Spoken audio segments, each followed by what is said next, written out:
ونشهد أن سيدنا ومولانا محمدا عبده ورسوله صلى الله عليه وعلى آله وأصحابه وبارك وسلم تسليما كثيرا كثيرا. أما بعد فأعوذ بالله من الشيطان الرجيم. بسم الله الرحمن الرحيم. إن الذين آمنوا وعملوا الصالحات كانت لهم جنات الفردوس نزلا.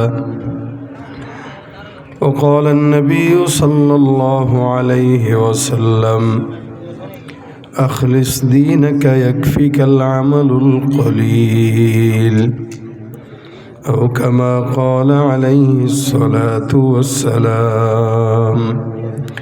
সকলে জবান খুলে দুরূদ শরীফ পড়ি। আল্লাহুম্মা সাল্লি আলা মুহাম্মাদিন ওয়া আলা আলি মুহাম্মাদ কামা সাল্লাইতা আলা ইব্রাহিম وعلى آل إبراهيم إنك حميد مجيد. اللهم بارك على محمد وعلى آل محمد كما باركت على إبراهيم وعلى آل إبراهيم إنك حميد مجيد. الحمد لله. আমুলা হিলফুল ফুজুল ইসলামী যুব সংঘের উদ্যোগে আয়োজিত আজকের ৭ম বার্ষিক তাফসীরুল কোরআন মাহফিলের সম্মানিত দিনপ্রিয় ইসলাম প্রিয় ভাইরা, আল্লাহ পাক রব্বুল আলামিনের দরবার শুকরিয়া যে রব্বে করিম আজকের দিনী মজমায় আপনাদেরকে বসার তৌফিক দিয়েছেন। আমাকেও অসুস্থতার ভিতরেও কিছুটা যোগ্যতা দিয়ে আল্লাহ পাক আপনাদের কাছে আনার তৌফিক দান করেছেন, বসার তৌফিক দিয়েছেন। সকলে জবান খুলে বলি আলহামদুলিল্লাহ। এই পাশে যুবকরা কেউ দাঁড়ায় থাকতে দিয়েন না, সবাই ভিতরে বসায় দিবেন। যারা মনে করতেছেন প্রধান বক্তা অনেক দেরিতে আসবে, অলরেডি প্রধান বক্তা আপনাদের দাওয়াত অনুযায়ী বসে গেছে। যেহেতু আমাদের প্রোগ্রামের শিডিউল 1 বছর আগে রাখা হয়, এখানে কথা ছিল আমার এশার পর বসবো, 9টা পর্যন্ত সময় দেব, এরকমভাবেই কথায় আজকের এই প্রোগ্রাম রাখা। আপনাদের সুবিধার্থে মানুষ যেন একটু আসে, কিন্তু না বসা পর্যন্ত আসবে না, এটা আমি বুঝেছি, এই কারণে চলে আসছি। এজন্য খুব বেশি সময় আপনাদেরকে কথা বলতে পারবো না, সময় দিতে পারবো না। অল্প সময় আমার এই দুর্বল শরীর নিয়ে, অসুস্থ শরীর নিয়ে শুধুমাত্র দেখা করার জন্য আপনাদের সাথে আসছেন। আজকের মজমায় আখেরি বয়ান পেশ করবেন আপনাদের এই ভুয়াপুরের কৃতি সন্তান গর্বিত মাওলানা শহীদুল ইসলাম ভুয়াপুরি সাহেব। উনি স্টেজে চলে আছেন ইনশাল্লাহ। আমার পরে উনি আপনাদেরকে মন ভরে তৃপ্তি সহকারে আলোচনা শোনাবেন ইনশাল্লাহ। এর ফাঁকে আমি অল্প সময় আপনাদের সামনে কিছু মুজাকারা করব। আল্লাহ পাক যেন এই অল্প মজমায় বারাকা দান করে, যা বলবো শুনবো আমলের নিয়তে বলার এবং শোনার তৌফিক দান করে বলেন আমিন। আজকের এটা একটি হিলফুল ফুজুল সংগঠনের মাহফিল, যুবকদের। এই জন্য আমি আল্লাহ পাক রব্বুল আলামিনের কোরআন থেকে জান্নাতে যাওয়ার সহজ একটি তরিকার আয়াত তেলাওয়াত করলাম। দুনিয়াতে মানুষ সহজ তরিকায় বড়লোক হতে চায়, আসান তরিকায় বড়লোক হতে চায়, কম সময়ে সহজভাবে।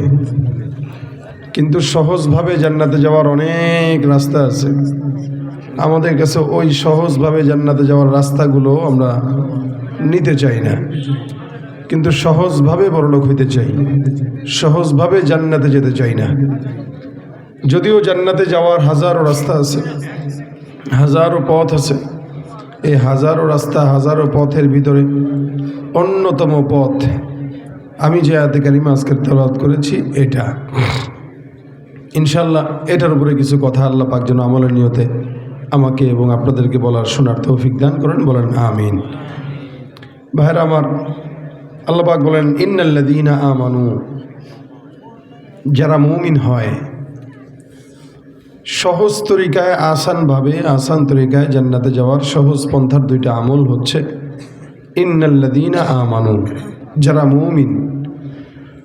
আল্লাহ পাক বলেন ওয়ামিলুস সলিহাত, যারা নেককার, কানাত লাহুম জান্নাতুল ফিরদাউস। এই দুইটা গুণ অর্থাৎ যে ইমানদার এবং নেককার, এই দুইটা গুণওয়ালা মানুষকে আল্লাহ পাক রব্বুল আলামিন জান্নাতুল ফিরদাউস দান করেন।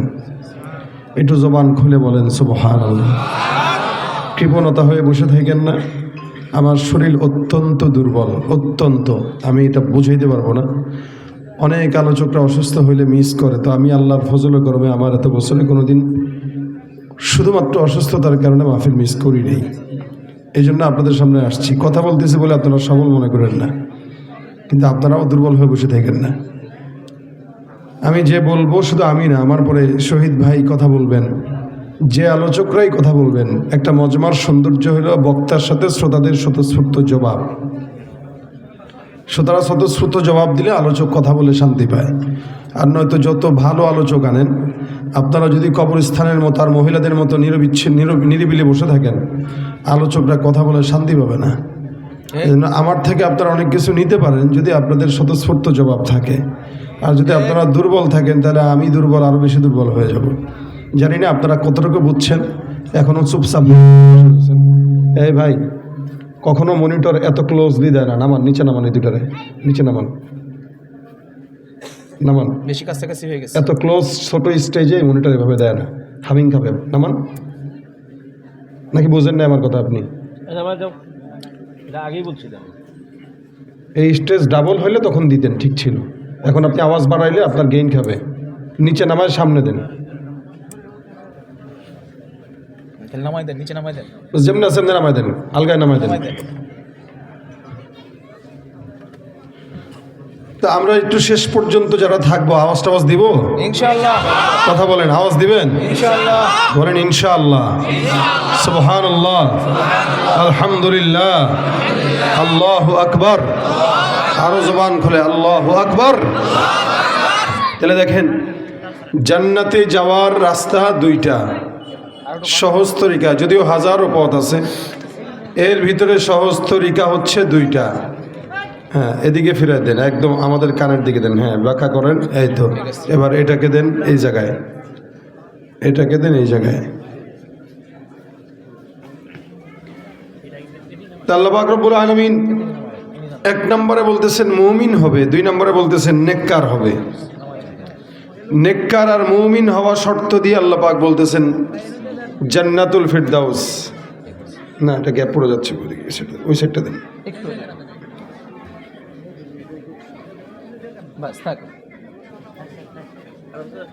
দেন, এবার মনিটর বাড়ায় দেন।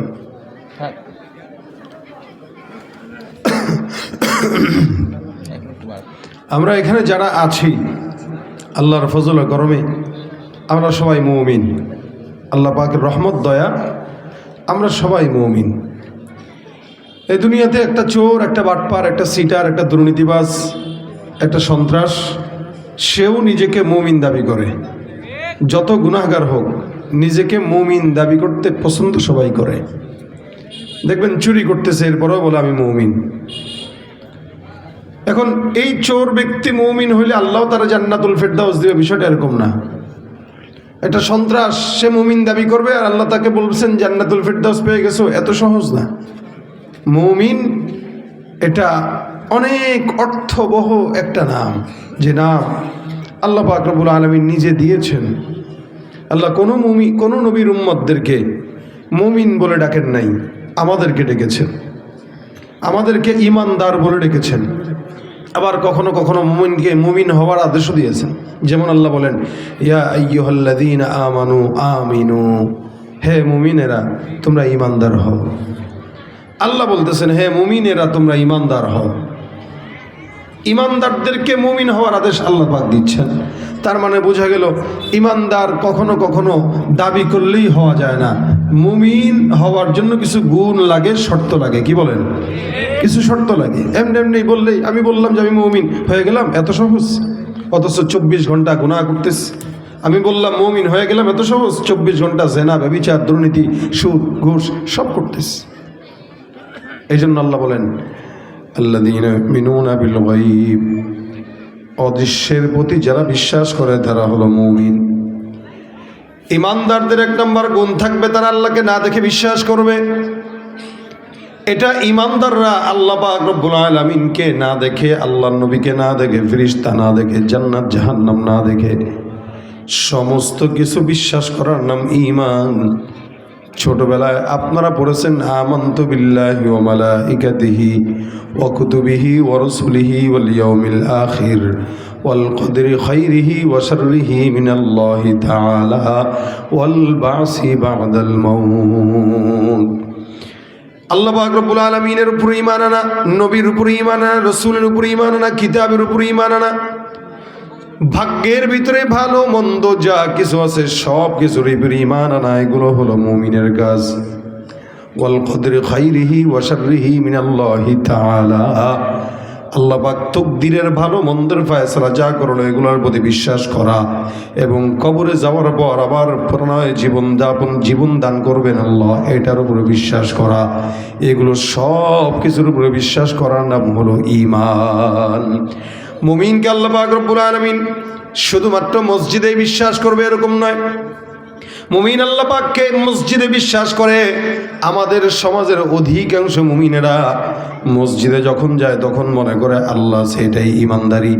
কিন্তু ঘুষের টাকা যখন গ্রহণ করে তখন আল্লাহ যে দেখে এটা বিশ্বাস করতে রাজি হয় না। শুধু মসজিদে আল্লাহ না, মসজিদে যেমন আল্লাহ, ঠিক দুর্নীতির টেবিলের নিচেও আল্লাহ দেখে কি দেখে না? সুদের টাকা গ্রহণ করার সময় আল্লাহ দেখে। আওয়াজ দিবেন, আওয়াজ দিবেন। সব হালতে, প্রত্যেকটা হালতে, সব জায়গায় আল্লাহ পাক রব্বুল আলামিন দেখেন। এটার নাম ঈমান। আল্লাহ পাক রব্বুল আলামিন বলেন একটা বান্দা ঈমানদার যদি হয় তাহলে সব কিছু বিশ্বাস করবে অদৃশ্যের উপরে। অনেক বান্দারা আছে বর্তমান জামানায় তারা দলিল চায়। মনে রাখবেন, আল্লাহকে বিশ্বাস করার ক্ষেত্রে, ঈমান আনার ক্ষেত্রে কোনো দলিল চলে না। যারা দলিল খুঁজে এদের অধিকাংশই শয়তানের খালাতো ভাই। আচ্ছা ভাইরা, আমরা যে আমাদের মায়ের পেটে জন্মগ্রহণ করছি, আমার যে বাবা আছে, এই বাবার দলিল কি কেউ দিতে পারে? আপনি যদি বলেন, আমি যদি বলি ভাই বাবার দলিল দেন, আপনি বলবেন বাবার দলিল মানে কি? আমার বাবা, এটা বাবা, ভাই দলিল কি? এটা আমার আব্বা, দলিল কি? বিনা দলিলে আব্বা। আরে ভাই, দলিল ছাড়া আব্বা কেমনে বিশ্বাস করব? এমনও তো হইতে পারে অনেক মহিলারা আছে বিভিন্ন জায়গার থেকে পতিতাগিরি করেছে, তো আরেকজনের বাপ বলে দিয়েছে, তো সে বিশ্বাস করছে। দলিল কি? কারণ আমরা তো আমাদের মা বাবার মিলন দেখি না। ছোটবেলায় মা বলেছে আব্বা, তো বলছি আব্বা। ছোটবেলায় বলেছে দাদা, বলছি দাদা। কত মানুষ প্রবাসে থাকে, প্রবাস থেকে আসার পরে 10 বছর পরে সন্তান কোলেও যেতে চায় না, বিশ্বাসই করেন এটা আব্বা। মা কইছে না এটা তোর বাপ, ও তাইলে আব্বা, ঠিক আছে। এখানে কি দলিল খুঁজে কেউ? তাহলে একটা বাবা মানার ক্ষেত্রে দলিল খুঁজেন না। একটা বাবা যেখানে মা বলতেছে এটা তোমার বাপ, ওটাই বিশ্বাস করে বাবাকে আব্বা ডাকেন। সেখানে কুদরত রব এত কিছু দেওয়ার পরেও বিশ্বাস যাদের না হয়, ওরা মুমিনের খাতায় তো দূরের কথা, মানুষের কাতারে পড়তে পারে না। এই জন্য এদেরকে আল্লাহ পাক কিছু কিছু মানুষকে বলেন লাহুম কুলুবুল লা ইয়াফকাহুনা বিহা ওয়া লাহুম আ'য়ুনুন লা ইউবসিরুনা বিহা ওয়া লাহুম আযানুন লা ইয়াসমাউনা বিহা উলাইকা কাল আনআমি বাল হুম আদাল উলাইকা হুমুল গাফিলুন। আল্লাহ পাক বলেন কিছু কিছু মানুষ আছে যাদের কলব আছে, তারা বুঝে না। কিছু কিছু মানুষ আছে যাদের কান আছে, শুনে না। কিছু মানুষ আছে যাদের চক্ষু আছে, দেখে না।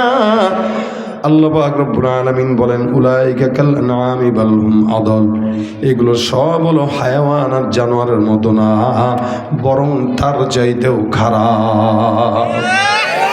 হায়াওয়ানের মতো দেখা যায়, জানোয়ারের মতো দেখা যায়। কেমন দেখা যায় বলে? চোখ আছে জানোয়ারের 2টা, তারও চোখ 2টা। কলব আছে আপনারও, কুকুরেরও কলব আছে। মানুষ মানুষকে কুকুরের বাচ্চা বলে গালি দেয়। কুকুরের যদি জবান থাকতো, কুকুর বলতো ভাইরে আমার নামের বেইজ্জতি করিস না, কারণ তোরা তো কখনো কখনো আমি কুকুরের চাইতেও অধম। আল্লাহ পাক বলেন উলাইকা কাল আনআম, এগুলো সব হায়াওয়ান আর জানোয়ারের মতো। একটা মানুষ হায়াওয়ানের মতো হয় কিভাবে? একটা মানুষ শুয়োরের মতো হয় কিভাবে? এ মুসলমান বুঝবেন, কুকুরের কোনো নামাজ লাগে না, গরুর নামাজ লাগে না।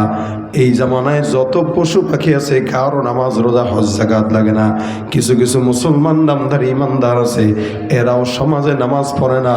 আল্লাহ বলে কুকুরেরও নামাজ নাই, তোমারও নামাজ নাই, তার মানে তুমি আর কুকুরের মধ্যে কোনো পার্থক্য না। কুকুর যেরকম সেও সেরকম, মানুষ হওয়ার পরে কুকুর নামাজ পড়ে না, সেও নামাজ পড়ে না। কুকুরের পর্দা নাই, তারও পর্দা নাই। কুকুর যাকাত দেয় না, সেও যাকাত দেয় না। কুকুর হজ করে না, সেও হজ করে না। কুকুর বেপর্দায় চলে, সেও বেপর্দায় চলে। আল্লাহ বলেন উলাইকা কাল আনআম, এগুলো সব হলো হায়াওয়ানাত, জানোয়ারের মতো। আল্লাহ তারপরে বলেন বালহুম আদল, এগুলো হায়াওয়ানাত, জানোয়ারের চাইতেও খারাপ। কেমনে খারাপ বলেন তো? এলাকায় যত অন্যায় বিচার আছে এগুলো সব কি কুকুর করে নাকি মানুষ করে? যত বলেন সুদ বলেন, ঘুষ বলেন, দুর্নীতি বলেন, চুরি বলেন, সন্ত্রাসী বলেন, জেনা ব্যভিচার বলেন, যত অন্যায় অবিচার আছে সব করে ইনসান। বুঝেও করে, না বুঝেও করে। আল্লাহ পাক রব্বুল আলামিন বলেন একটা কুকুর কোনোদিন মানুষের জায়গা চুরি করে না, একটা কুকুর কোনোদিন দুর্নীতি করে না, কাউকে গুলি ঠেকায় চাঁদাবাজি করে না, ডাকাতি করে না। আল্লাহ বলেন যেই কাজটা কুকুর করে না, হায়াওয়ান করে না, জানোয়ার করে না, ওই কাজ তুমি মুসলমান হয়ে করার কারণে তুমি হায়াওয়ানের চাইতেও নিকৃষ্ট, ঠিক কিনা? তুমি নবীর উম্মত দাবি করো, সুন্নাহ মানো না, নবীর অপমানে তোমার হৃদয় কাঁদে না। তুমি নবীর উম্মত দাবি করো, সুন্নাহ মানো না, নবীর অপমানে তোমার হৃদয় কাঁদে না। তুমি বিজাতীয় সংস্কৃতিতে সপেছ পরাণ, তুমি বিজাতীয় সংস্কৃতিতে সপেছ পরাণ। তুমি কেমন মুসলমান, তুমি কেমন মুসলমান, ঠিক না? সুদের টাকায় প্রাসাদ গড়ো, ঘোষ ছাড়ো না, দিন দুঃখী না খেয়ে মরে খবর রাখো না। ঘুষ খেয়ে অবিচার করো সাজিয়া প্রধান, তুমি ঘুষ খেয়ে অবিচার করো সাজিয়া প্রধান। তুমি কেমন মুসলমান, তুমি কেমন মুসলমান? মুসলমান দাবি করে এমন কোনো অন্যায় নাই যেটা করে না। মুসলমান দাবি করে এমন কোনো গুনাহ নাই যেটা করে না। আল্লাহ পাক রব্বুল আলামিন এই কারণে বলেন ইয়া আইয়ুহাল্লাযীনা আমানু আমিনু, এ মুমিনের দল তোমরা ঈমানদার হও। আল্লাহ নবী সাল্লাল্লাহু আলাইহি ওয়াসাল্লাম অন্য হাদিসের মধ্যে বর্ণনা করেন জাদ্দিদু ঈমানাকুম। আমার আল্লাহ পাক মুমিনদেরকে এক বাক্যে ডাক দিয়া বলেন, আল্লাহ নবী বলেন জাদ্দিদু ঈমানাকুম, তোমরা তোমাদের ঈমানকে নবায়ন করো। ঈমানকে নবায়ন করার কথা নবী সাল্লাল্লাহু আলাইহি ওয়াসাল্লাম কেন বললেন? কারণ সমাজের মানুষ ইমানদার হওয়ার পরও চোখ দিয়া গুনাহ করে, হাত দিয়া অন্যায় করে, অন্তর দিয়া জেনা করে, গুনাহ করে, খারাপ চিন্তা করে। এরকম অসংখ্য অন্যায় করার কারণে নবী সাল্লাল্লাহু আলাইহি ওয়াসাল্লাম বলেন কোন মুমিন যদি অন্যায় করে গুনাহের মধ্যে লিপ্ত হয়, ওই সময়টা আল্লাহ পাক তার কলব থেকে ঈমানের নূরটাকে উপরে উঠায় নেন। বান্দা যতক্ষণ পর্যন্ত গুনাহ করে ততক্ষণ বান্দার কলবে ঈমান থাকে না।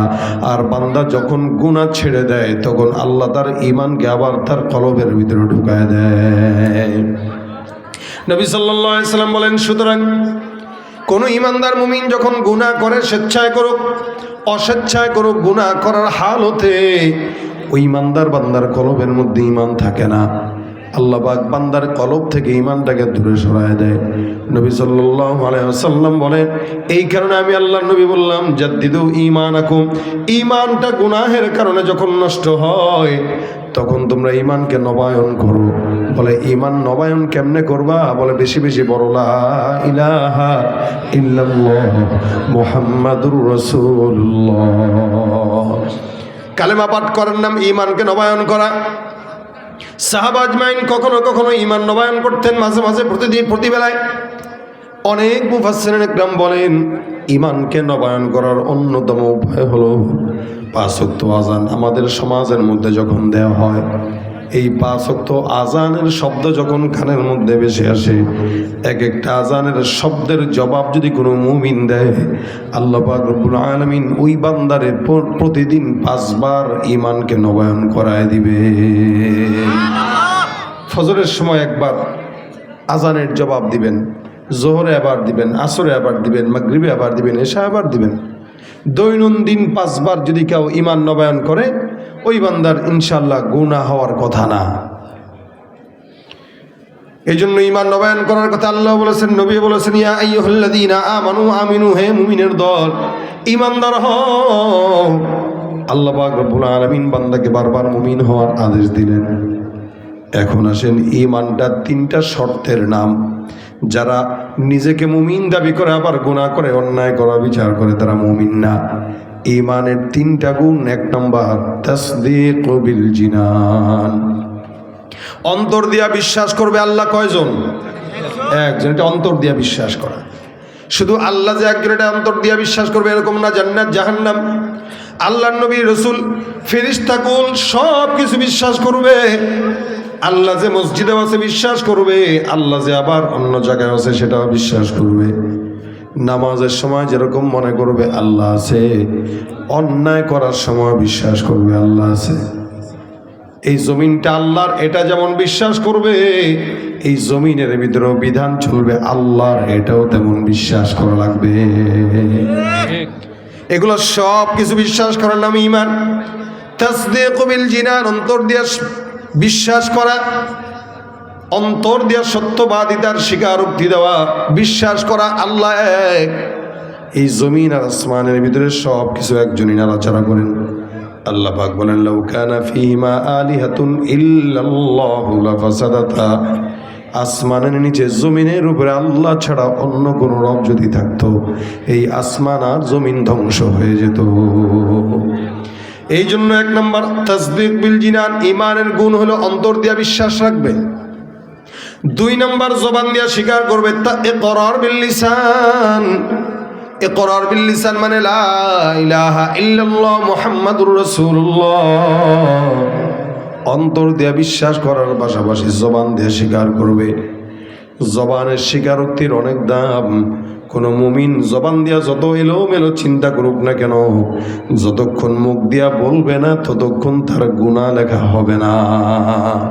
আপনার মাথায়, আপনার দেমাগে অনেক চিন্তা আসতে পারে যে এই সেই আল্লাহ, এই দুনিয়ার অবস্থা, মানে বিভিন্ন গুনাহের চিন্তা আসতে পারে। ততক্ষণ পর্যন্ত লেখা হবে না যতক্ষণ কাজ না করবেন অথবা মুখ দিয়া না বলবেন। কয় না, মনটায় চাইতেছে গালি দিয়ে ইচ্ছা মতো একটা, তা দেয় না কেন? গুনাহ হবে। মন চাইতেছে, মনের ভিতরে আছে, দেয় না। যতক্ষণ দিবে না ততক্ষণ মন কোটি কোটি বার চাইলেও কোনো সমস্যা নাই, কিন্তু যখন দিয়ে ফেলছে একবার দিলেই শেষ। এই জন্য ইকরার বিল লিসানের দাম আছে অনেক। জবান দিয়ে স্বীকার করা, জবান দিয়ে কি করা? স্বীকার করা। সারা জিন্দগি একটা মেয়েরে চিনেন না, কিন্তু বাবা মা পছন্দ করা করে বলো কবুল, আপনি বললেন খালি এতটুকুন একটা শব্দ কবুল। এই জবানের একটা কবুল স্বীকারোক্তি একটা হারাম সম্পর্ককে হালাল বানায় দিল।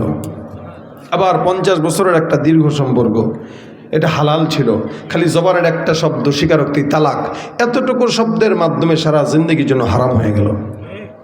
জবানের স্বীকারোক্তির দাম অনেক।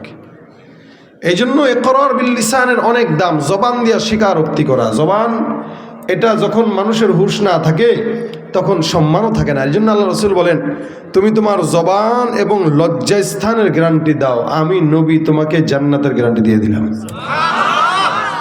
জবানের অনেক দাম, জবানের অনেক দাম। জবান দিয়া খালি স্বীকারোক্তি দিয়ে দিবেন তো ইসলাম কবুল হয়ে গেছে। সারা জিন্দিগি অন্যায় করছেন, অবিচার করছেন, খালি লাস্ট জীবনে সে বলবেন লা ইলাহা ইল্লাল্লাহ মুহাম্মাদুর রাসূলুল্লাহ, এতটুকুন স্বীকারোক্তির কারণে বাস জান্নাতি হয়ে গেছে। জবান দিয়া না বললে নিয়ত হয় না। আপনি নিয়ত করবেন যে আমি অমুক করবো, নিয়ত করছি, তো বলছেন তো নিয়ত করছেন, কাজ করা লাগে নাই, নিয়তের কারণে সওয়াব লেখা হয়ে গেছে। জবানের অনেক দাম। জবান দিয়া স্বীকার করছেন আল্লাহ এক, জবান দিয়া স্বীকার করছেন নবী এক। এটা হলো ঈমানের 2 নম্বর গুণ, ইকরার বিল লিসান। নবীর চাচা আবু তালেব রাসূলকে এত মহব্বত করতেন, হাজার কোটি কোটি মহব্বত করার পরেও আল্লাহ নবী সাল্লাল্লাহু আলাইহি ওয়াসাল্লাম মওতের সময় আবু তালেবের কানে কানে ডাক দেয়া বলেন, চাচা একটা বারের জন্য আপনি আমাকে জবান দিয়ে খুলে পড়ায় দেন লা ইলাহা ইল্লাল্লাহ, এটা আমার জবান দিয়ে একটু বলে দেন, আপনার জবান দিয়ে বলেন। আবু তালেব বলে, এ মুহাম্মদ, তোমাকে আমি এত বিশ্বাস করি, তবে জবান দিয়া স্বীকার করতে পারবো না। জবান দিয়া যদি স্বীকার করি তাহলে এটা হবে না। যার কারণে আবু তালেব নবীকে সারা জিন্দেগি মোহাব্বত করার পর জবান দিয়ে স্বীকারোক্তি না করার কারণে আল্লাহ পাক তাকে সারা জিন্দেগির জন্য জাহান্নাম দান করে দিয়েছেন। কিন্তু জবান দিয়ে একবার যদি স্বীকারোক্তি করত, সারা জিন্দেগি কাফের থাকা অবস্থায় আল্লাহ পাক তাকে জান্নাত দিত কি দিত না? স্বীকারোক্তি। এই জন্য জবান দিয়ে স্বীকারোক্তি করা, লা ইলাহা ইল্লাল্লাহ মুহাম্মাদুর রাসূলুল্লাহ। মনে রাখবেন, ঈমানটা এমন একটা সম্পদ, যেই সম্পদ টাকা না থাকলেও কি, ক্ষমতাও না থাকলেও কি, যার ঈমানের সম্পদ আছে তার দুনিয়ার আর কোনো সম্পদের দরকার নাই, ঠিক কিনা? নাই বা পেলাম অর্থ করি, নাই বা পেলাম ঘর, নাই বা পেলাম সুখের দেখা, হোক না আপন পর, পথের দুলায় জীবন আমার হোক ধূসর মলিন, অনাহারে অনাদরে যাক না কেটে দিন, তবু দুঃখ আমার নাগাল কভু পাবে না হৃদয়, সব হারালেও তাও করি না নিঃস্ব হবার ভয়, আমি মুসলমান আমার ধন হলো ঈমান, ঈমানে নূরের রৌশনীতে দীপ্ত আমার প্রাণ, ঠিক কিনা? ঈমান থাকলে আর কোনো টেনশন আছে ভাই? ঈমানের 2 নম্বর গুণ ইকরার বিল লিসান। বলেন ঈমানের 2 নম্বর কি? জবান দিয়া স্বীকারোক্তি করা। জবান দিয়া 1 নম্বর অন্তর থেকে বিশ্বাস করা, 2 নম্বর জবান দিয়া স্বীকারোক্তি করা, 3 নম্বর আমল বিল আরকান। শরীয়তের যত হুকুম আহকাম বিধি নিষেধ আছে সব কিছু পুঙ্খানুপুঙ্খানু মানার নাম হলো ঈমান। আমাদের দেশে অন্তর দিয়া বিশ্বাস করার লোক আছে, জবান দিয়া স্বীকার করার লোকও আছে, কিন্তু আমল দিয়া পরিপূর্ণ করার লোকের বড়ই অভাব। যার কারণে ফজরের নামাজের মুসল্লির দিকে তাকাইলে মনে হয় এ দেশে কোনো ঈমানদার নাই, সব হলো নাস্তিক। আর জুমার নামাজের দিকে তাকাইলে মনে হয় এদেশে কোনো নাস্তিক নাই, সবই ঈমানদার। কি বলেন, ঠিক না? 5তলা মসজিদ ভরে যায়, 4তলা মসজিদ ভরে যায়, কিন্তু ওদিক দিয়ে ফজরের নামাজে 5 জনও খুঁজে পাওয়া যায় না। এই হলো মুসলমানের হালত। এই জন্য ঈমানের 3 নম্বর শর্ত হলো আমল বিল আরকান। শরীয়তের যত হুকুম আছে বিধি নিষেধ আছে সব কিছু মান্য করা। এভাবে কোনো মুমিন যদি ঈমানদার হয়, আল্লাহ পাক রব্বুল আলামিন বলেন, বান্দা ঈমানদার হয়ে গেছে, এখন নেক কর্ম করো। ইন্নাল্লাযীনা আমানু ওয়া আমিলুস সলিহাত। ঈমানদার আর নেককার আলাদা জিনিস, এক জিনিস নয়। নামাজ যেই বান্দা পড়ে সেই ঈমানদার, লেকিন নেককার না। নেককার এক জিনিস, ঈমানদার এক জিনিস। ঈমানদার সে যে নামাজ পড়ে, রোজা রাখে, হজ করে, যাকাত দেয়, সেই ঈমানদার। আল্লাহ বলেন ঈমানদার হয়ে গেছো, এখন নেক কাজ করো। সারাদিন মসজিদে পড়ে থাকলেই নেককার বলা যায় না। আপনি বলবেন এই লোকটা বড় নেককার। আমি বললাম কেন বললেন? আপনি বলবেন 5 ওয়াক্ত নামাজ জামাতে পড়ে। আমি বলবো 5 ওয়াক্ত নামাজ জামাতের সঙ্গে পড়ার কারণে সে নেককার হতে পারে নাই, ঈমানদার হইছে। একটা লোক সকাল 8টা থেকে সন্ধ্যা 6টা পর্যন্ত চাকরি করে। আপনি বললেন সে কর্মঠ। আমি বললাম না, সে কর্মঠ না। কেন কর্মঠ না? এটা তার চাকরি। চাকরি না করলে খাবে কি, চলবে কেমনে? কর্মঠ তো সে যে 8টা থেকে সন্ধ্যা 6টা পর্যন্ত চাকরি করার পরও আবার রিক্সা নিয়ে বের হয়ে যায়, রাত 12টা পর্যন্ত রিক্সা চালায়, সে হলো কর্মঠ। কেন? নিজের চাকরির পাশাপাশি আলাদা একটু ওভারটাইম করে। কেন? দুনিয়াতে যেন একটু ভালো থাকা যায়। তেমনইভাবে নামাজ কালাম যে পড়ে সে চাকরি করে। এই চাকরিটা আমার আল্লাহ দিয়েছেন, যার কারণে নামাজ পড়ে, রোজা রাখে, হজ করে, যাকাত দেয়, কিন্তু সে ঈমানদার হইলেও নেককার হয় নাই। এখন জান্নাতে যদি একটু ভালো থাকতে চায় তাহলে কি করতে হবে? বলে ফজরের নামাজের পর একটু সময় বসে থেকে সূর্য যখন ওঠে তখন ইশরাকের নামাজটা পড়ে ফেলো, আওয়াবিনের নামাজ পড়ো, চাশতের নামাজ আদায় করো, কখনো 2 সাদকা দান করো, কখনো জিকির আজকার করো, কখনো মানুষকে পথ দেখায় দাও, কখনো নেক কর্ম করো। বলে 5 ওয়াক্ত ফরজ বিধানের পর বাড়তি কিছু নেক কাজ করার নাম হলো নেককার। যেই বান্দা নামাজও পড়ে আবার মানুষকে দ্বীনের পথে ডাকে, ওই বান্দা নেককার। নেক কাজ করার জন্য বেশি সময় দরকার নাই, লক্ষ লক্ষ টাকা খরচ করা দরকার নাই। নবী বলেন কোনো মুমিনের সঙ্গে হেসেও যদি কথা বলে আমার আল্লাহ তার আমল নামায় সদকার সমপরিমাণ সওয়াব লিখে দেন। এটা নেক কাজ, হেসে কথা বলা। আমরা তো হাসি মুখে কথা বলা ভুলেই গেছি। কেউ কথা বললে ভাব ধরা, চোখ মুখ লাল কইরা, নিচের দিকে তাকায়া, মোবাইল টিপে টিপে, কত রকম আমাদের কথা। অথচ রাসূল সাল্লাল্লাহু আলাইহি ওয়াসাল্লাম বলেন একটু হাসি দাও। কেউ কারোর সঙ্গে দেখা করে সালাম দিল, হ্যাঁ একটু হাসি দিয়ে দাও, একটা হাসি দিলেই বাশাশাতুল ওয়াজহি সাদাকা। রাসূল বলেন কেউ যদি একটু হাসি মুখেও কারো দিকে তাকায় তা আল্লাহ পাক তার সদকার সওয়াব দান করে দেন। নেক কাজের একটা ঘটনা আপনাদেরকে শোনাই। রাসূল সাল্লাল্লাহু আলাইহি ওয়াসাল্লাম বলেন ছোট্ট ঘটনা, বহু আগের জামানায় এক আল্লাহর বান্দা রাস্তা দিয়ে হেঁটে যায়। সারা জিন্দগি আল্লাহর বান্দা কোনো ইবাদত করে নাই, গুনাহ করছে, আল্লাহকে কোনো দিন ডাকে নাই, সারা জিন্দগি গুনাহ করলো। এই আল্লাহর বান্দা রাস্তা দিয়ে হেঁটে যায়, যেতে যেতে যেতে যেতে হঠাৎ করে তাকায় দেখে মরুভূমিতে একটা কুকুর জিহ্বাটা এই পর্যন্ত বের করে পানির পিপাসায় পড়ে আছে, যেন এক্ষুনি তার মওত হয়ে যাবে। আল্লাহর বান্দা মওত হবে হবে ভাব, যখন নাকি কুকুরটাকে দেখলো এই হালত, আল্লাহর সোয়াবের সন্তুষ্টির আশায় এই বান্দা যে এই কাজটা করছে এরকম নয়। আল্লাহর বান্দা চিন্তা করলো একটা নিকৃষ্ট প্রাণী কুকুর, কুকুরটা পানির পিপাসায় এই জায়গায় কাতরায়, এই কুকুরটাকে একটু পানি পান করানো আমার একটা দায়িত্ব, মানবিক দায়িত্ব। এই মানবিক দায়িত্ব থেকে কুকুরের প্রতি দয়া দেখাইলো। আল্লাহর বান্দা তালাশ করতে করতে করতে করতে একটা কুয়ার মাঝখানে গেল, কুয়ার সামনে গেল, নিজের মোজাটা খুলে কুয়ার ভিতর থেকে পানি উঠায়, নিজে পানি পান করলো, কুকুরকেও পানি পান করানোর জন্য কুয়ার থেকে পানি উঠাইলো। আল্লাহর বান্দা কুকুরের সামনে যায়, কুকুরটাকেও পানি পান করায় দেয়। নবী সাল্লাল্লাহু আলাইহি ওয়াসাল্লাম বলেন আমার আল্লাহ পাক রব্বুল আলামিনের কুদরতের রহমতের সাগরে ঢেউ উঠে যায়। কেন জানো? আল্লাহ বলেন এ পয়গম্বর, এই বান্দাটা একটা সৃষ্টির সেরা জীব নয়, সেরা জীব হয়ে নিকৃষ্ট প্রাণী কুকুরকে পানি পান করানোর জন্য দিনের ভিতরে দয়া লাগলো।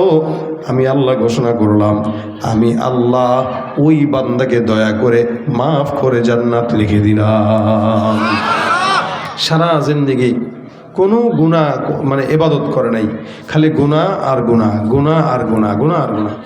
এই গুনাহগারের হালতের ভিতরেও আল্লাহ পাক রব্বুল আলামিনের হাবিব বলেন এই ব্যক্তিটা শুধু কুকুরকে একটু পানি পান করাই দিছে, এতটুকুই, আর কিছু না। এতটুকুনের কারণে রাসূল বলতেছেন সাহাবারা, আল্লাহ বলেন একটা স্বাভাবিক কুকুরকে পানি পান করাইছে, তার মানে তার দিলে দয়া আছে। সে যদি কুকুরকে দয়া করতে পারে, আমি আল্লাহ তার মতো ইনসানকে কেন দয়া করবো না? তারে বলে দাও আমি তারে মাফ করে দিলাম, যাও। তাহলে কুকুরকে পানি পান করায়ও মানুষ জান্নাতে যেতে পারে। আবার অনেক সময় নামাজি কালামি হয়েও জান্নাত যেতে পারে না। কেন? বলে যেটা করতেছে বা ইবাদত করে এগুলো সব বান্দাকে দেখানোর জন্য করে, আল্লাহর জন্য না। এই জন্য নবী বলেন আখলিস দীনাকা ইয়াকফিকাল আমালুল কলিল, তুমি তোমার ঈমানকে সহি করো, আল্লাহ পাক রব্বুল আলামিন অল্প আমলের কারণে তোমাকে নাজাতের জন্য বন্দোবস্ত করে দিবেন। সুবহানাল্লাহ। অল্প আমল, বেশি দরকার নেই। রাতকে রাত তাহাজ্জুদের দরকার নাই, রাতকে রাত কোরআন তেলাওয়াতের দরকার নাই, রাতকে রাত জিকিরের দরকার নাই। অল্প আমল করো তো নাজাতের ওসিলা হয়ে যাবে। এই জন্য রাস্তা দিয়ে হাঁটতেছেন, কাউকে দেখছেন, একটা সালাম দিয়ে দিবেন, নেক কাজ। কোনো একটা মুরব্বী বয়োজ্যেষ্ঠকে হেঁটে যেতে দেখতেছেন, তো তাকে হাতের ভিতরে একটা মনে করেন 5 কেজি ওজনের বাজারের ব্যাগ আছে, আপনি বলবেন কাকা দেন ব্যাগটা, আমি একটু আলগায় দিই। কই যাবেন? ওই 1 কিলোমিটার দূরে, দেন ব্যাগটা একটু নিয়ে নিজে একটু হেঁটে আরেকজন মুরব্বীর বোঝাটা একটু আগায় দেন। আপনি দুনিয়াতে কারো বোঝা আগায় দিবেন, আল্লাহ পাক আপনাকে জান্নাতে যাওয়ার জন্য গুনাহের বোঝা আল্লাহ নিজে আদায় দিয়া তারপর আপনাকে জান্নাত দিয়ে দিবে। আপনি কারো বোঝা বহন করবেন তো আল্লাহ আপনার বোঝা বহন করে দিবে, শেষ। দুনিয়াতে আপনি হয়তো 5 কেজি ওজনের বোঝা বহন করছেন, আল্লাহ পাক জাহান্নামে আপনার সমস্ত কোটি কোটি গুনাহের বোঝা বহন করে দিয়ে দিবে। কিন্তু আপনাকে তো আগে দিতে হবে। এই জন্য নিয়ত করেন, ওলামা একরাম দেখেন অথবা বয়োজ্যেষ্ঠ দেখেন, যাকেই দেখেন, একটু দেখার পরে হাতে কোনো ব্যাগ দেখলে বা অন্য কোনো কিছু দেখলে বলবেন যে দেন আমার কাছে একটু আগায় দিই, এটা সওয়াব। আল্লাহ নবী বলেন আল কালিমাতুত তাইয়্যিবাতু সাদাকা। কোনো মুমিন যদি কোনো মুমিনের সঙ্গে ভালো আচরণ করে, অর্থাৎ ভাই জিজ্ঞাসা করলেন দেখা হয়েছে, ভাই আপনার পরিবার কেমন আছে, আলহামদুলিল্লাহ। কেউ অসুস্থ আছে কিনা, বলে না। সে ব্যবসা বাণিজ্য কেমন চলতেছে এখন, বলে তো আলহামদুলিল্লাহ ভালো আছি। কোনো সমস্যা হলে বললেন টইলেন আমারে, আচ্ছা ঠিক আছে বলবো। এই যে একটুখানি কনভারসেশন, একটু কথোপকথন, এতটুকুনের বরকতে আল্লাহ পাক রব্বুল আলামিনের হাবিব বলেন সদকার সওয়াব মিলে যায়। আল কালিমাতুত তাইয়্যিবাতু সাদাকা, নেক কথা বলা, মানুষের সঙ্গে একটু উত্তম কথা বলা, এগুলো সদকার সওয়াব। তাহলে সমাজে আমরা নেক কাজ করি না, আমরা নেক কাজ ছেড়ে দিচ্ছি। কোনো মানুষ অটোতে উঠলেন, দুপুরবেলা আপনার বাসায় নামবেন, আপনি চিন্তা করলেন যে দেখ মুরব্বী মানুষ, জিজ্ঞেস করি খাইছে কি খাইছে না। আপনি যদি জিজ্ঞাসা করেন বাবা খাইছেন, যদি বলে না খাই নাই, তো চলেন আমার বাসায় তো একটু ডাল ভাত কিছু রান্না করা আছে, আপনি সহ একটু বাসার ডাল ভাতটা খাই। একটা রিক্সাওয়ালা, একটা ভ্যান চালক, এরকম একটা মানুষকে যদি আপনি মন থেকে একটু খাবার মেহমানদারি করান, বলেন তো এটা সোয়াব না গুনাহ?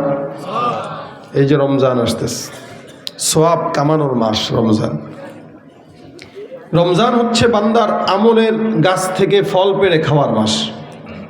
একটা রজব, শাবান, রমজান। আল্লাহুম্মা বারিক লানা ফি রজব ওয়া শাবান ওয়া বাল্লিগনা রমাদান। নবী দোয়া শিখাই দিয়েছেন। আমরা তো নির্বাচনের কারণে রমজানকে কই যে রাখছি আল্লাহ মাবুদ জানে। রমজান যে এবার কি হয় আল্লাহ ছাড়া কেউ জানে না। কিন্তু অন্যান্য বছর কিন্তু এই সময়টা একটা রমজানের আমেজ আমাদের দিলে কাজ করতো। এবার আর রমজানের কথা মনেও নেই পাবলিকের। এখন থেকে চিন্তা করেন রমজান আসতেছে।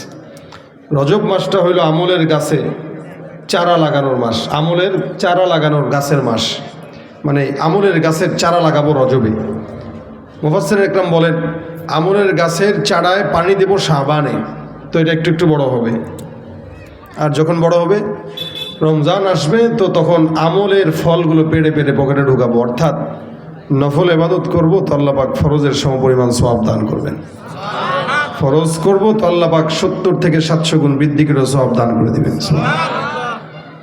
আমরা রমজান আসতেছে, নিয়ত করব প্রতিদিন নেক কাজ করব। একটা হোক, 2টা হোক, 10টা হোক, 20টা হোক, নেক কাজ করবেন প্রতিদিন। প্রত্যেক দিন একজনকে একটু ইফতারি করাবেন। কি দিয়া? বলে খেজুর দিয়া। কি দিয়ে? একটু বুট দিয়ে। কি দিয়ে? একটু মুড়ি দিয়ে। এখন তো খেজুর, মুড়ি, এরপরে ফল ফলাদির আইটেম 5টা না থাকলে ইফতার কোনো বাসায় দিলে কয় ফকির নিয়ে আমার ইফতার দিতে এসে, মনে হয় আমি না খেয়ে আছি।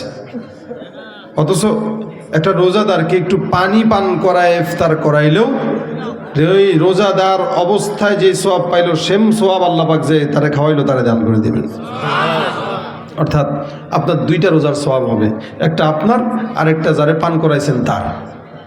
একটু পানি হইলেও তোমরা খেজুর মেহমানদারি করো, এটা খেজুর হইলেও তোমরা খাওয়াও। এটা রাসূল সাল্লাল্লাহু আলাইহি ওয়াসাল্লামের আদেশ। এই জন্য রমজান আসতেছে, একটু বেশি বেশি মানুষকে মেহমানদারি করাবো।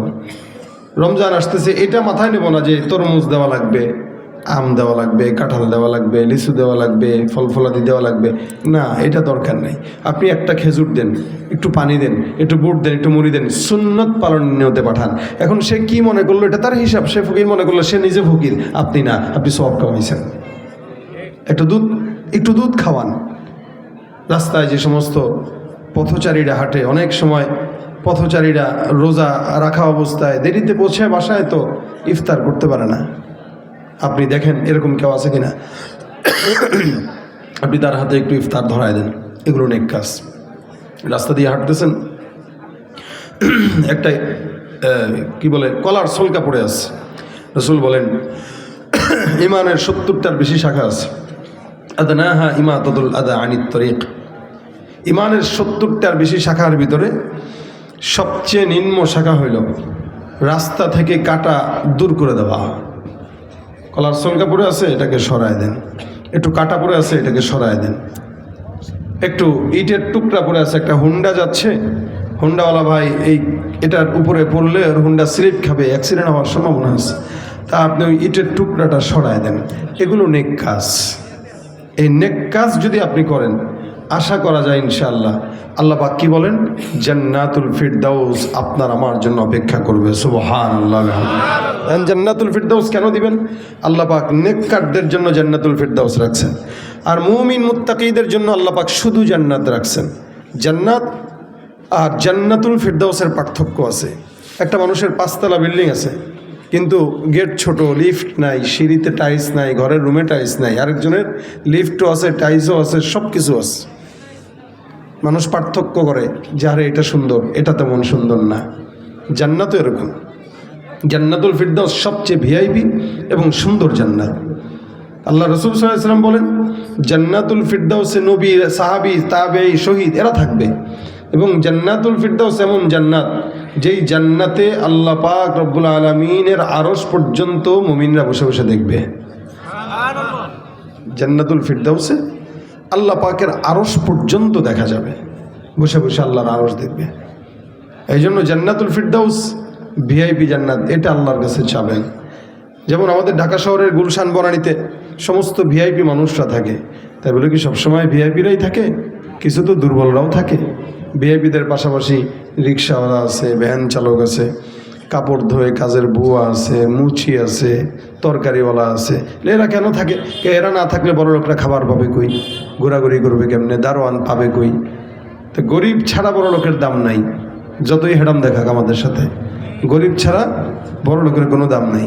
তো নবী সাল্লাল্লাহু আলাইহি ওয়াসাল্লাম বলেন, এই যে বান্দা জান্নাতুল ফিরদাউস পাবে, ওই জান্নাতুল ফিরদাউসে আল্লাহ পাক নবীদেরকে রাখবেন, শহীদদেরকে রাখবেন, সাহাবা ইকরামদেরকে রাখবেন, তাবেঈদেরকে রাখবেন। তা আপনি আমি যদি জান্নাতুল ফিরদাউস পেতে চাই, তাহলে আমাদেরকেও কখনো কখনো কিছু গরিব, মিসকিন, ইমানদার, দুর্বলদেরকে আল্লাহ পাক নবীদের সোহবতে থাকার কারণে জান্নাতে ঢুকায় দিবেন। নবীদের ঠেলায় আমাদেরকেও ঢুকায় দেবে ইনশাআল্লাহ। এই জন্য আমরা প্রত্যেক দিন কমাস কম নেক কাজ করব। অন্তত 2টা হোক, 3টা হোক, 4টা হোক, যখন সময় হয় প্রত্যেক দিন একটা করে নেক কাজ করেন এবং লিখে রাখবেন যে আজকে আমি অমুক নেক কাজটা করছি। এই নেক কাজটা আপনি তারিখ সহকারে কি করছেন, কেন করছেন, এটা লিখে রাখবেন।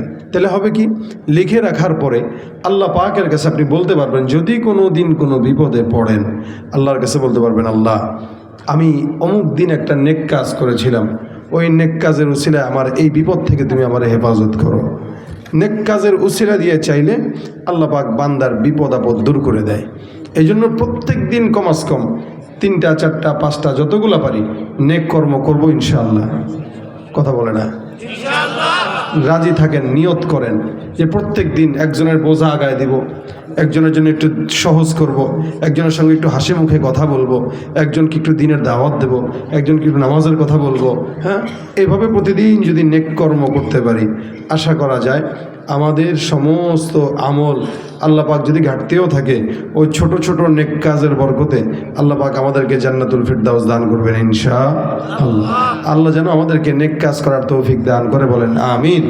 আজকের এই মজমায় আমাদের এই আজকের মজমায় যে সমস্ত যুবকরা আয়োজন করেছেন, এই যুবকরা যদি প্রত্যেকটা যুবক যদি নেক কাজ করার নিয়ত করে যে আমরা সমাজে কোনো অন্যায় হোক এটা চাই না, আমরা মাদক সেবন করব না, আমরা কোনো দ্রব্য, মাদক দ্রব্য এমন যা আছে সিগারেট থেকে শুরু করে কোনো জিনিস আমরা ধরবো না, আমরা এখন থেকে নেক কাজ করব, তাহলে এই এলাকা শান্তির এলাকা হয়ে যাবে। কি বলেন, ঠিক না? আল্লাহ পাক আমাদেরকে এই যুবকদেরকে নেককার হিসেবে কবুল করুক, আমিন। আমি আপনাদের সামনে এই ভাঙা গলায় এই স্বল্প সময় যেই কথাগুলো বললাম, আল্লাহ যেন এগুলো আমাদেরকে বোঝার তৌফিক দান করেন। হযরত চলে আসছেন ইনশাআল্লাহ, হুজুর আপনাদেরকে মন ভরে কথা শোনাবেন, গ্যাপটা পূরণ করবেন ইনশাআল্লাহ। আল্লাহ পাক রব্বুল আলামিন যেন আমাদের এই আজকের মজমাকে বরকতময় করে, বলেন আমিন। আমরা সবাই মিলে লাস্টে একটা নাতে রাসূল গাই, যদিও হুজুর অনুরোধ করছেন, কিন্তু আমি আসলে আমার গাওয়ার মতো অবস্থা নাই, আমি মারাত্মক দুর্বল। যেখানে আমার বিছানায় থাকা দরকার ছিল ওই জায়গায় আমি বাসার থেকে এসে আপনাদের এত দূরে এসে আপনাদেরকে কথা শোনাইতেছি, এটা আমার নিজের উপরে জুলুম, শরীরের উপরে জুলুম। এরপরও আমি অল্প একটু শোনায় দিয়ে যাচ্ছি। ইশকে নবী জিন্দাবাদ, ইশকে নবী জিন্দাবাদ ইশকে নবী, জিন্দাবাদ ইশকে নবী, জিন্দাবাদ। আমার মনের ভুবন জুড়ে উঠলো যখন চাঁদ, তারার মিছিল কোরাস ধরে বলল মোহাম্মদ। ঝিঝির দোলো দুরুদ সুরে নামলো খুশিরত দুপুরে, সেই খুশিতে জাগলো ধরা, চললো ক্ষমার পরম্পরা। মনের আকাশ আলো মনে দূর মদিনার চাঁদ। ইশকে নবী, ইশকে নবী, ইশকে নবী জিন্দাবাদ। ইশকে নবী, ইশকে নবী, ইশকে নবী জিন্দাবাদ। ইশকে নবী জিন্দাবাদ, ইশকে নবী জিন্দাবাদ, ইশকে নবী জিন্দাবাদ, ইশকে নবী জিন্দাবাদ। আসসালামু আলাইকুম ওয়া রাহমাতুল্লাহি ওয়া বারাকাতুহু।